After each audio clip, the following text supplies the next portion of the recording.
एक किस्सा मुझे याद आता है।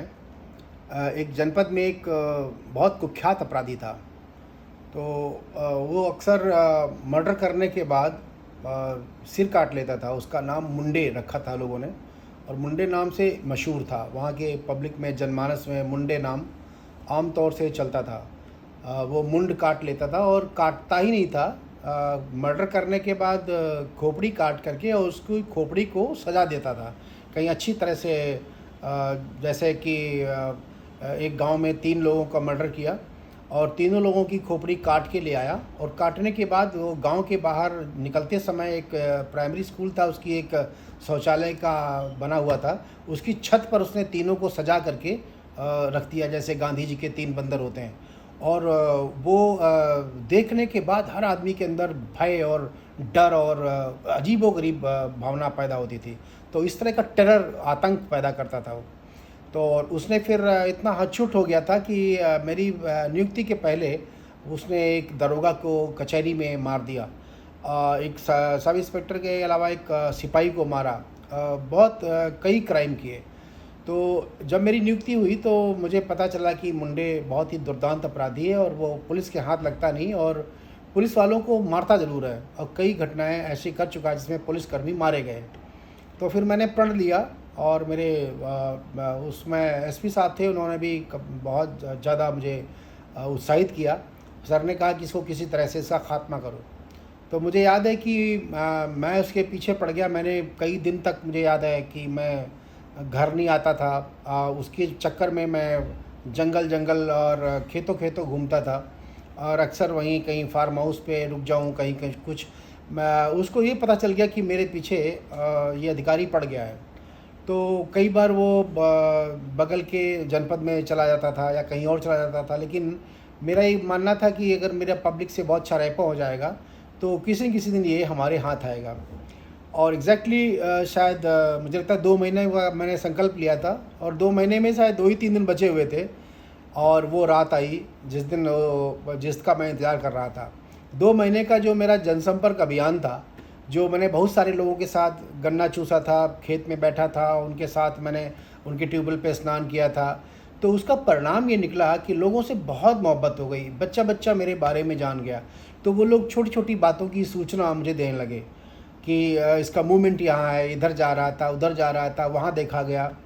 तो मुझे लगा कि अब इसके दिन बहुत पास आ गए। एक रात 11 बजे मुझे याद है कि मुझे बताया गया, 11 जनवरी की रात थी, और बहुत ज़्यादा सर्दी थी, ठंडक बहुत थी। तो उस रात मुझे बताया गया कि ये इसने अभी नदी को क्रॉस किया है, और नदी क्रॉस करके जो टापू बनता है, उस टापू में बने हुए एक फार्म हाउस में, वो गन्ने का काफ़ी बड़ा फार्म था, और गन्ने का जो 300 करीब एकड़ का फार्म था, उसके बीच में एक फार्म हाउस बना हुआ था, उसमें वो गया हुआ है। उस समय ऐसा कुछ था कि वहाँ के लोकल जो जनप्रतिनिधि थे उसको शय देते थे। तो ये हुआ कि ये कंफर्म सूचना है, और मुझे भी इसकी आसूचना थी कि वहाँ जा सकता है। जब मैं वहाँ पहुँचा तो बड़ा इंटरेस्टिंग था। रात में किसी तरह पहले तो मैंने फोर्स इकट्ठा करा और सबको बुलाया। ये बड़ा इंटरेस्टिंग था। पहली बार मुझे अनुभव हुआ कि उस आदमी का टेरर इतना ज़बरदस्त था कि 11 थानों की पुलिस मैंने बुलाई थी, और 11 थानों की पुलिस, एक भी थाना प्रभारी मेरे बुलाने से 3 घंटे तक बुलाता रहा, मैं नहीं आया। और रात के 3 बज गए तो मुझे लगा कि अब कोई आएगा नहीं, और हर आदमी बचना चाह रहा है उसके टेरर से, उसके डर से। तो मेरे साथ 2 सिपाही थे, और 3-4 आदमी और थे पीएसी के। उनको लेकर के मैं 4-5 आदमियों को लेके चल दिया।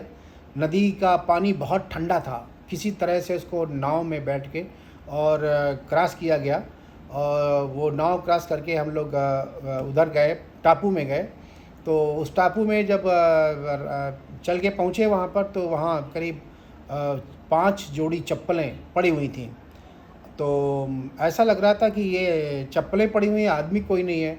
तो इससे लगा कि ज़रूर कोई न कोई आदमी यहाँ पर मौजूद था। थोड़ा बहुत और आगे पीछे तलाशने में एक बूढ़ा बूढ़ा व्यक्ति मिला। उससे पूछा कि ये किसकी चप्पलें हैं, कौन लोग हैं? कि साहब मैं नहीं जानता हूँ।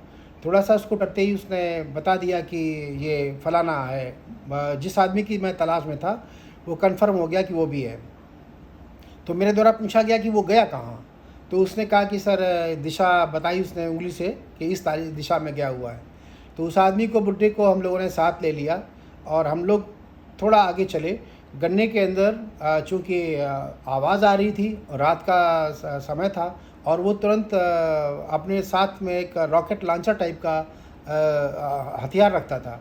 तो अक्सर वो क्या करता था कि कंधे पर रख कर के उसको मार देता था, उसकी रेंज बहुत ज़्यादा होती थी। तो उसी से कई बार पुलिस वाले मरे थे। तो मुझे लगा कि ऐसा ना हो कि हमारा कोई साथी हमसे ऐसे दुर्घटना हो जाए कोई बड़ी, तो ये भी डर था। तो फिर हम लोगों ने अपना प्लान चेंज किया और वापस आ गए और बुड्ढे को लेकर के मैंने पूछा कि अगर ये सुबह उठेगा तो किस साइड में जाएगा बाथरूम करने और लैट्रिन करने के बाद धोने। तो उसने बताया कि साहब इस सारी साइड में जा सकता है, इधर गन्ना कम है। हम लोग उसको ले करके उधर ही, बहुत बड़ी बड़ी घास आदमी के बराबर खड़ी थी और बिल्कुल उसमें घास में घुसते हुए और बिल्कुल पानी के किनारे पहुंच गए, जहां से अगर वो आबदस्त लेने के लिए आए तो हमें दिख जाए। और ईश्वर का नाम लेकर के हम लोग उसी घास में लेट गए, अलग अलग फैल करके। और भगवान की ऐसी माया थी कि जैसे ही सुबह पाँव फटी, कोहरा बहुत ज़्यादा था, दिखाई भी दे, विजिबिलिटी भी कम थी, लेकिन इत्तेफाक कि ऐसा हुआ कि वो 3 आदमी मेरी तरफ बिल्कुल हमारी रेंज में थे। वो लोग दिखाई दिए। जैसे ही मैंने उनको ललकारा, उन लोगों ने फायर खोल दिया। मैंने भी जवाबी फायर मारा और तीनों ढेर हो गए।